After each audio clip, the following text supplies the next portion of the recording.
Contos e lendas dos irmãos Grimm, tradução de Isidro Bonini, voz Iba Mendes.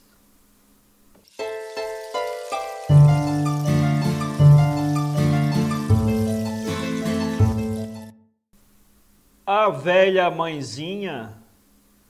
Numa grande cidade vivia uma pobre velhinha.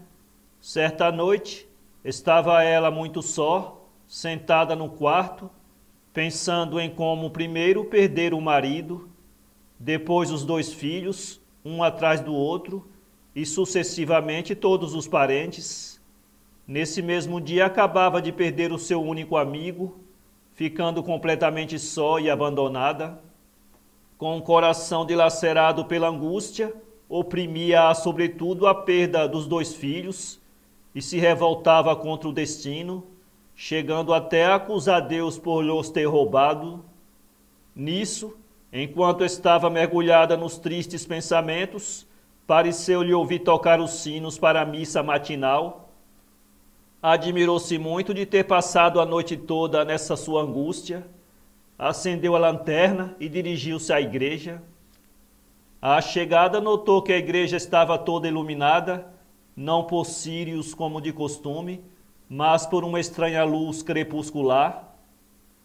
E já estava repleta de gente, todos os lugares estavam ocupados, e quando a pobre velha procurou o lugar habitual no banco para sentar-se, encontrou-o também todo ocupado.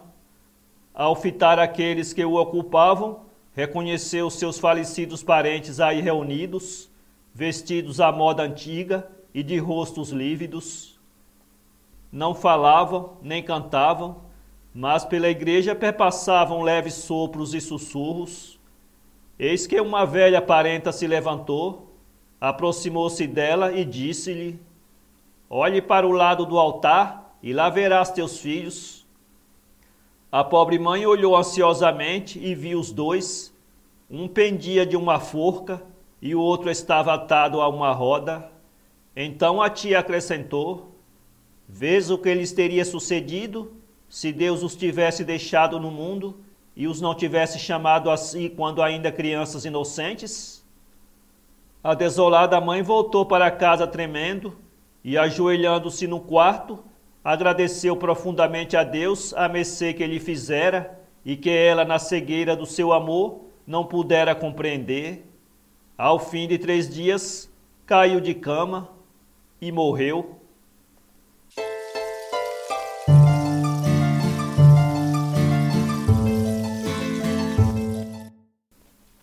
A solha. Os peixes havia muito tempo estavam descontentes, porque em seu país não mais reinava a ordem, não se importavam uns com os outros, e cada qual nadava para a direita ou para a esquerda, conforme lhe dava na cabeça, entrando pelo meio do cardume daqueles que preferiam manter-se juntos, ou então atrapalhavam-lhes o caminho sem a menor consideração. O mais forte maltratava o mais fraco, dando-lhe rabanadas que o jogavam para longe, ou o devorava. Oh, como seria bom se tivéssemos um rei que fizesse respeitar entre nós a lei e a justiça, murmuravam os peixes. Um belo dia reuniram-se e combinaram escolher o seu senhor, o qual deveria ser o que com maior rapidez soubesse cortar as ondas e correr em auxílio do mais fraco e do que se encontrasse em perigo. Resolvido isto, colocaram-se todos enfileirados junto à margem. O Lúcio deu o sinal com sua cauda e num só arremesso partiram todos ao mesmo tempo. O Lúcio projetou-se qual uma seta e com ele o arenque, o gobião, a perca, a carpa, enfim, seja lá que nome for, e todos os demais peixes. A solha também competia com eles, cheia de esperança de alcançar a meta. Subitamente ressoou um grito: "O arenque está na frente de todos." "Quem é que está na frente?" gritou agastada e com inveja a solha, que por sinal ficara muito atrás dos outros. Quem está na frente? O arenque, o arenque, responderam-lhe. Aquele miserável arenque, gritou ela espumando de inveja, aquele miserável arenque, e torceu a boca de raiva. Desde esse dia, por castigo, a invejosa solha ficou com a boca torta.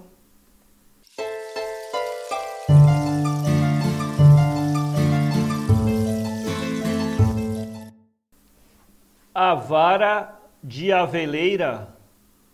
Numa bela tarde, o menino Jesus deitou-se no seu bercinho e adormeceu. A mamãe aproximou-se dele, contemplou-o enlevada e disse: Deitaste para dormir, meu filho? Dorme sossegadinho. Enquanto isso, irei até o bosque, colher um punhado de morangos para ti. Sei que ficarás bem contente, encontrando-os quando despertares. Foi ao bosque, e numa grande clareira, ela encontrou os mais lindos morangos, mas quando se abaixou para colher um, do meio da relva pulou uma víbora. Ela assustou-se, deixou os morangos e saiu correndo. A víbora foi em sua perseguição, mas a Mãe de Deus, como bem podeis imaginar, nada sofreu. Escondeu-se atrás de uma aveleira e ficou lá até que a víbora voltou para a toca. Depois colheu os morangos e, quando ia voltando para casa, disse: Assim como a aveleira me protegeu hoje, que seja no futuro proteção para toda a gente. Por isso, desde aqueles tempos longínquos, o verde ramo da aveleira passou a ser defesa segura contra víboras, cobras, serpentes e demais bichos que rastejam sobre a terra.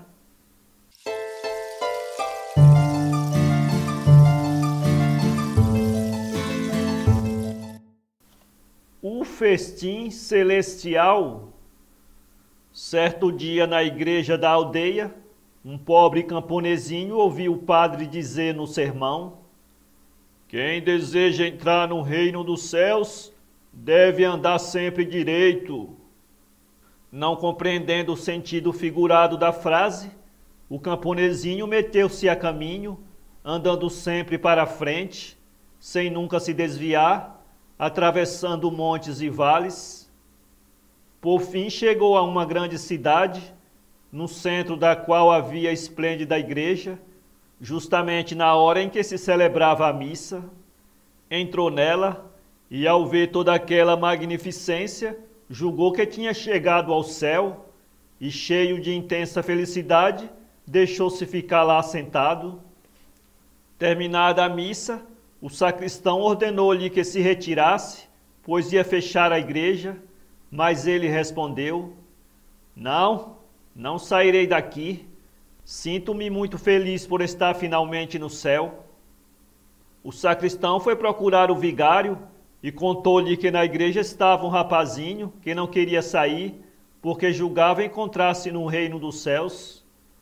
Se ele julga isso sinceramente, respondeu o padre, deixemo-lo na sua ilusão. Em seguida foi ter com o rapazinho e perguntou-lhe se queria trabalhar.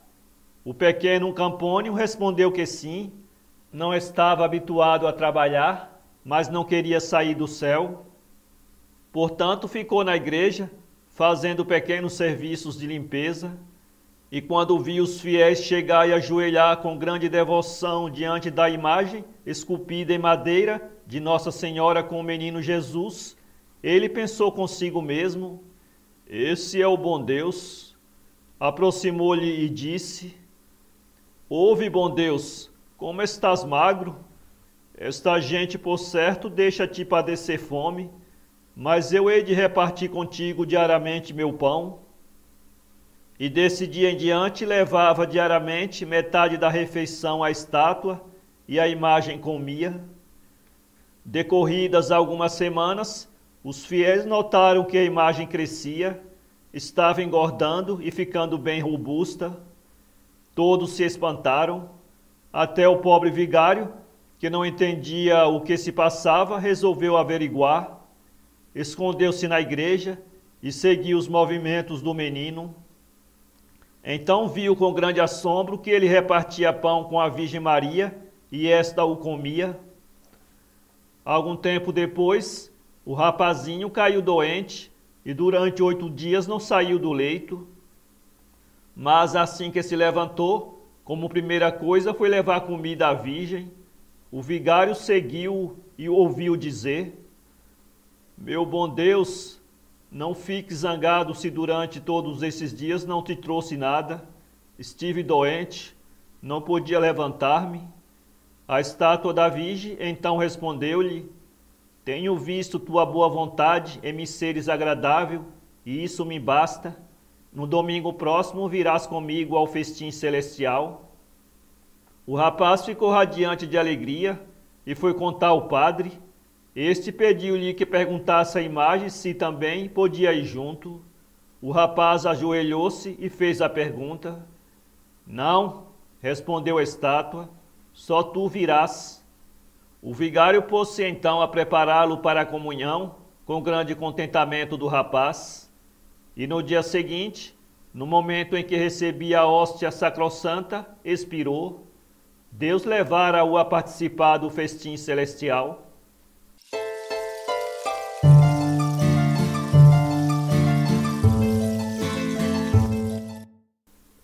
O avô e o netinho. Houve uma vez um pobre velhinho, tão velho que os olhos já lhe estavam turvos, os ouvidos surdos e os joelhos trêmulos. À mesa era com grande dificuldade que conseguia segurar a colher e derramava a sopa na toalha, deixando-a também escorrer da boca. O filho e a nora sentiu repugnância ao ver isso. Assim ficou resolvido que o velho avô iria sentar-se atrás do fogão. Davam-lhe a sopa numa tigela de barro e assim mesmo não davam muita. O velho olhava com grande tristeza para a mesa e os olhos enchiam-se de lágrimas. Certa vez, suas mãos trêmulas não conseguiram segurar nem mesmo a tigela, que caiu no chão espatifando-se. A nora repreendeu-o duramente. Ele suspirou, mas não disse nada. Então ela comprou uma tigela de madeira muito barata e grosseira, e ele passou a tomar nela a sopa. Quando estavam todos sentados na sala, o netinho de 4 anos de idade juntava pedaços de madeira no chão. — Que estás fazendo, meu filhinho? Perguntou-lhe o pai. — Estou fazendo uma gamela, respondeu o menino, para dar de comer a mamãe e papai quando eu for grande. Então os pais olharam um para o outro silenciosamente e romperam em pranto. Levantaram-se e foram buscar o velho, instalando-o à mesa. Daí por diante serviram-no sempre na mesa com eles, nunca mais se importando de que deixasse cair a sopa na toalha.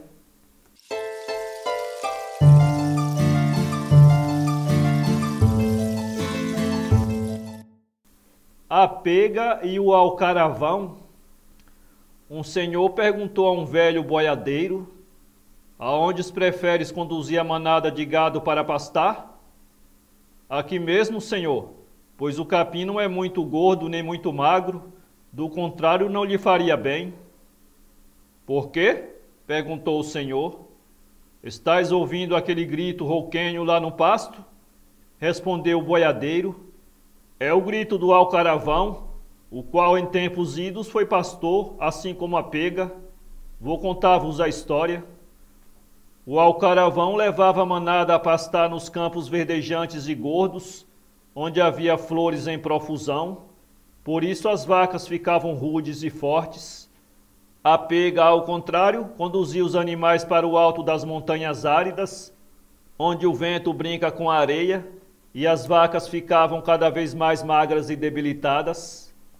À tarde, quando deviam regressar às casas, o alcaravão não conseguia reunir as vacas, porque eram muito ativas e lhe fugiam para todos os lados. Ele então gritava: volta, malhada, volta! Mas em vão, não havia uma que lhe obedecesse ao chamado. A pega, pelo contrário, não conseguia fazer com que o gado levantasse, tão fraco e extenuado era ele. Upa, upa, upa! Gritava ela, mas inutilmente.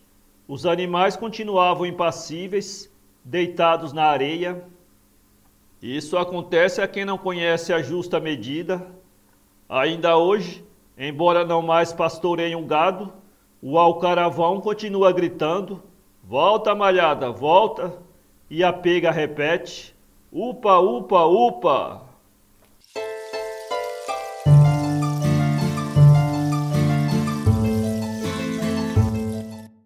As migalhas sobre a mesa. Certa vez, disse o galo às galinhas: vamos lá em cima na sala comer as migalhas de pão que estão sobre a mesa. A patroa saiu para fazer uma visita. As galinhas responderam: não, nós não iremos. A patroa vai ficar zangada conosco. O galo retrucou: ela não saberá coisa alguma. Vamos sem susto. Afinal de contas, ela nunca nos dá alimento melhor. As galinhas replicaram: não, ela anda por aí fora, é melhor não irmos. Mas o galo não as deixou em paz, tanto disse e tanto fez, que as galinhas foram bicar as migalhas sobre a mesa. Eis que, no melhor da festa, chegou a patroa. Vendo aquilo, pegou num pau e enxotou o bando a pauladas, castigando todas sem piedade. Quando voltaram para o terreiro, as pobres galinhas disseram ao galo: viste o que aconteceu? O galo caiu na gargalhada e respondeu: então eu não o sabia. Com isso, foram-se todos ciscar mais para longe.